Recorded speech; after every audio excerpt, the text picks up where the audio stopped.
Hi, today I want to talk about a very serious issue that I deal with on a real regular basis. And every time it happens, I think, oh, I wish I had an opportunity to inform people before this problem happens.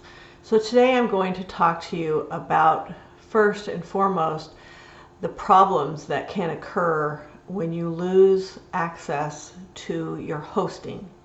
So what happens on pretty regular basis, I get quite a few calls, I'd probably say about one a month, where what happens is someone will call me and say, I can't access my host account. I hosted with GoDaddy, SiteGround, iPage, whoever it is, and for some reason they have lost the ability to access their hosting account, or in some cases they don't even know where their hosting is and their domain expired or something like that happened. So recently I was working with a nonprofit and they had a very well-meaning person working with them, and this person set up a hosting account for their website and a domain account, and they had a website built, and all of the hosting account was set up under a private email account. And then they set up a PayPal, and the PayPal information went to the domain email, but all the domain email forwarded directly to a personal account. And then they had a Google Voice number, and all of the Google Voice calls forwarded to, again, a personal cell phone. Well, the person owning the personal cell phone, the person owning the email address associated with the hosting and the domain and all those things, passed away, and the person that her remaining spouse had no clue how to even access her computer to get that. The nonprofit now has no telephone, no email, can't get into their hosting account, can't change anything because they don't have access. And every single time it's a very long process. In the comments of this video, I will be adding the links to actually contact SiteGround, GoDaddy, and a variety of other things to go through the process. And in some of those cases, the process includes things like producing a death certificate of the person who owns the account. Well, with COVID going on, the death certificate could take up to 6 months. So think about losing this access and not being able to access it for 6 months. Most of them will require some kind of notes or minutes from a board, especially if you're a nonprofit, a board of directors, and then from there you're going to have to send in a whole bunch of different information that you own the business, that you own the organization, that you're in charge, then you have to get that notarized. It can take weeks and weeks and weeks for you to gain access to an account if you lose it. It's not an overnight call them up and say, oh, so-and-so died, or so-and-so quit the company, or so-and-so left our board and I now want to access it. It's not an immediate thing. And this not only happens with websites, but it also happens with things like Facebook and a variety of things. Today, I'm only going to be talking about website hosting accounts in this video. So we're going to go over some of my rules, what I would recommend to a nonprofit or a business to help them avoid some of the problems of losing access. In the end, I will show you what you can do if you actually have access to the hosting account and maybe don't have access to your WordPress website. Maybe the email associated with your user account on your WordPress website doesn't work. I'll show you how to redirect that. But most importantly, this video is about helping nonprofits and small businesses stop this process of, or hopefully reduce the process of losing access to these type of accounts. Rule number 1, do not forward your business or nonprofit email to a single personal account. So if you have a domain that has info@mynonprofit.com, you wouldn't want to forward that directly to Johnny's personal email account. If you don't, some people say, well, just forward it to my personal account because I don't want to check 2 emails. That's great, you can do that, but it would be in your best interest to not only forward it to that one person's personal email account, but also send it to another generic email account that maybe you set up through GoDaddy or something like that, so that it's being forwarded to two different places. It's also really important that you retain a copy of the emails on the server. Now the server comes in with your hosting account, so if you lose access to that, you may have some problems with that. But you could potentially at least still get business emails if they were being forwarded to two accounts and you lost access to the personal account. In the example I showed earlier, they had the info at the name of their nonprofit.com, and it was forwarded to a person's email address, and that was all that ever happened to it. And so when you lost access to the person who had the personal email account, they lost complete access to all of their nonprofit emails that came in until they could gain access to the hosting account and change that forwarding to a different person. Rule number 2, do not set up your hosting account or your domain account for your business or a nonprofit with a personal email account. Always use a generic account. A generic account would be mynonprofit@gmail.com versus info@mynonprofit.com. The reason for this is if your domain expires or your hosting, if your domain expired and you lost the mynonprofit.com, there would be no email to recover it from. And in this case, it was the nonprofit info email was sent off to a personal person anyway. But when you set up the hosting account with a personal email account, that hosting account is owned by the person, not by the nonprofit. And this is where we got into some really serious problems, because all of the hosting account and the domain itself was not owned by the nonprofit. It was owned by the person who set all of that up. This is sometimes what also happens when you have a web designer, where the web designer is the person who actually purchases the domain. It's registered under the web designer's name and all of that information, and it doesn't belong to the nonprofit. So it's really important that you set up your domain account and your hosting account under your name of the organization, a generic email that you set up. And I'm using an example here of mynonprofit@gmail.com. It could be Yahoo or one of those, but make sure it's a generic one that's not directly associated with the actual domain name, because if you lose the domain name, you lose access to this entire email. Always a good idea to look at how your domain is registered and how your hosting account is registered. If you already have that taken care of, good idea to log in and make sure that that is actually to the organization and not to an individual. Rule number 3, if you're working with an organization, make sure that more than one person in the organization knows the username, password, where your hosting account exists. And a hosting account, for those of you, I didn't mention this earlier, a hosting account is where your files are for your website, and also where your email comes from. Okay, make sure you know where your domain is registered at. Domains need to be renewed every single year unless you purchase a long term, like a 5-year or something like that, but they still have to be renewed. And if you don't know where they're at, they could actually expire, and if you don't have the email set up to a correct email with your organization, you might not get the renewal email and you may lose your domain entirely. And this did happen to a client I was working with.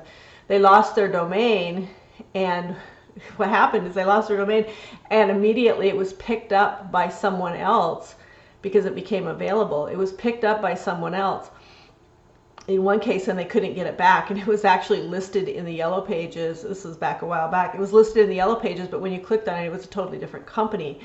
The other thing that has happened is some people have lost their domain name and had to pay very high prices to get it back. I actually had one, instead of paying a $12 renewal fee, they ended up spending a $250 recovery fee for their domain. So make sure that you have that information. And I get that quite often, where somebody will lose their domain name because they didn't get the email that said to renew it. And a lot of times it's because that email went to a person and not to a business or an account directly associated with the organization or business. So it's a good one of the places you might include this information is to put it in like a private board documentation that says, this is where our website's at, this is where our email's at, this is where our PayPal's at, this is the email associated with that, and put all that stuff either in a private documentation that goes to board members, all the board members know it and know where to access it. Or another thing you might be able to do is put it in your board minutes on an annual basis. Like maybe in January we review where all of our accounts are and what the usernames and passwords are for all of those, and how people can, how only board members can access that. But if you lose that one person that you've got that is a trusted and wonderful volunteer, and something happens and you lose them for a variety of reasons, you could be struggling with trying to get these things worked out. So that's just really important, and I can't stress this enough.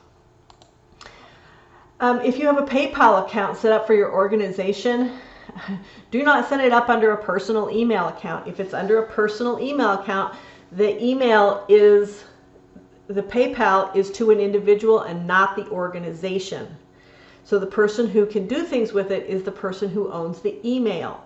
So again, you're going to have to change the email to a generic business email, or just a business email or an organization email, but not someone's personal info. So some people say, oh, I set it up to the treasurer. They're the treasurer, and so we just have all the donations go to the treasurer's personal email. Well, if the treasurer becomes unavailable and all of the donations and all the donation information is going to their personal email, it is much harder to access somebody's personal email if they no longer are with your organization or if they're deceased. Do not forward your Google voicemail to a single cell phone. So in this incident that I was talking about earlier, what happened is all of their Google voicemail went to one single person's cell phone. Well, that single person answered the phone for them. Well, when that single person became unavailable, the voicemail also became, and they lost all of their phone service.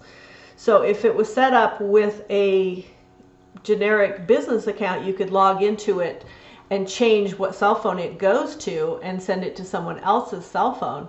But if you had to log into their personal email account in order to change that, that again could be a serious problem. So it's, again, this is where a generic account that is not someone's personal account would be very helpful if you use Google Voice.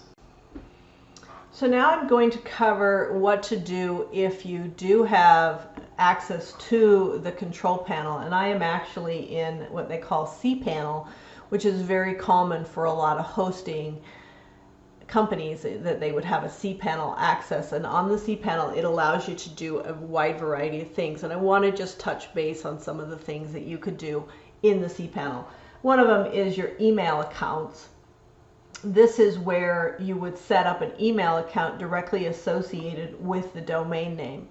So in this section, you could come in here and add an email. So if I put in create an email, I could add an info email here at whatever the domain is going to be.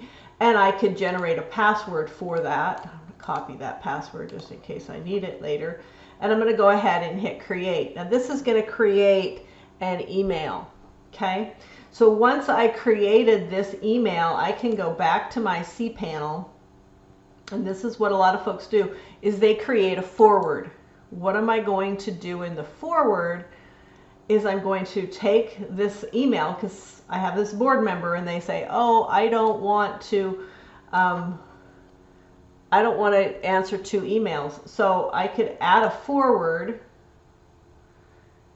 and you'd want to do this more than once. What are we going to forward? We're going to forward the info email at OCC Test. That's just the one I'm at. We're going to forward the info at, here's the @ sign, and what address are we going to forward it to? And I'm going to forward it to my personal self in this case. And I am not going to discard the email. Make sure this is not picked. It is not recommended that you discard it after. Okay? So it's going to forward that. I would actually do this more than once. So I would go ahead here and I would add that forward, and I would create another one, and I would forward it to something else. And so what's going to happen is 100% of the emails right now that come into info@ are only going to go to one person. So what you're going to want to do is you're going to want to set up more than one. So I'm going to go back here, and I'm going to add another forward. I'm going to add, so I've got one forward here that's coming to me, and I'm going to add another forward, and it's going to go to maybe a generic email. It's going to go somewhere else, because I don't want 100% of my info@ email off of my domain going to one single person. Because if something happens to that single person, you no longer have access to that email unless you can get into your cPanel and change it. So I would set that up to go to more than one person. And that's where sometimes people will have like an email that goes to like board, and it sends it to all the board members or something like that. So the other thing that you can do that is important here in your control panel, and I'm going to have other videos on how to get a virus off your website. This is not what this is about. But let's pretend that you have a WordPress site, and the email and you've lost access to log in to your WordPress site. Maybe the email address or the user that you had set up is no longer there, doesn't exist, can't find the password, and those things. You can change it if you have control in your cPanel.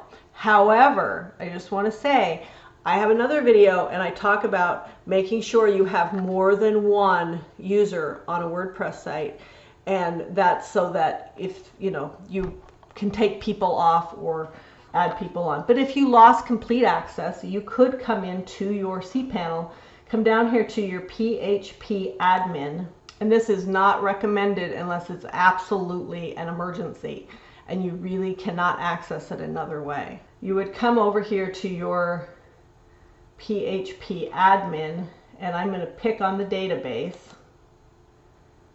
And if you come down in the database, you're going to find where it says users. And you can see that there is a user here. There's only one of them. There should be two, but this is a test domain. I'm setting this up only for this video. So what I would do in this case is, if I no longer had access to this particular email address, maybe this is somebody's private email address and you don't have access to it, so you now no longer have access to even reset the password. So what you would do is you would come in here and edit. Again, this is not recommended. You would change this email address right here under user email. You would change this to a different email that you're going to be able to access, your default business email that you own. And then up here where it says user pass, you can put in a new password here, and you would type in whatever the new password is. And you would go ahead and type in the whole password that you want. I am not going to save this. My password now is hi, how are you, which is not really, I'm not saving this. So under this, where you have here, there's a pull down menu.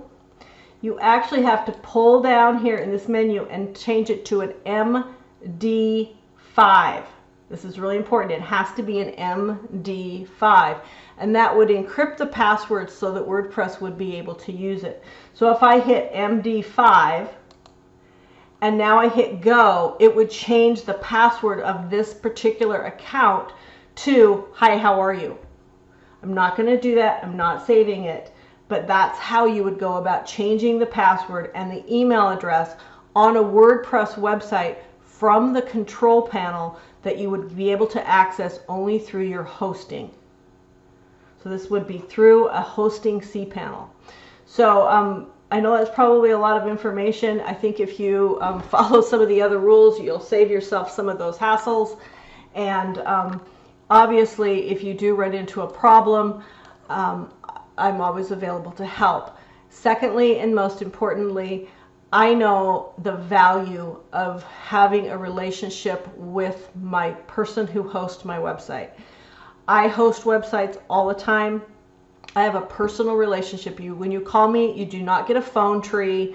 You do not get, cannot find the information randomly through a website and find out that I only can email you, that I'm going to call you in 24 hours or only talk to you through email. I offer personal human support for companies that I host for, and I host a lot of nonprofit websites. So if you are having a problem with your hosting, be happy to talk to you. I do a lot of hosting of websites, and like I said, I have personal support. You're not going to get a phone tree. You're not going to get an email. You're going to get to talk to a real life person. If I am not available at 2 in the morning when you call, I'm going to call you back, usually within 10 to 12 hours at the longest. And I'm pretty good at answering my phone during Pacific time during the day. If I'm going to be out of town or something like that, I have a person who responds to all of my calls on my server if there was a problem with hosting. So I know that there's other companies that have website hosting. I'm probably not the cheapest website hoster, but I can tell you that I'm always going to give you the personal support. Thanks for watching this video. Can't wait to talk to you again. Thank you for subscribing. And if you have problems with your hosting, please give me a call.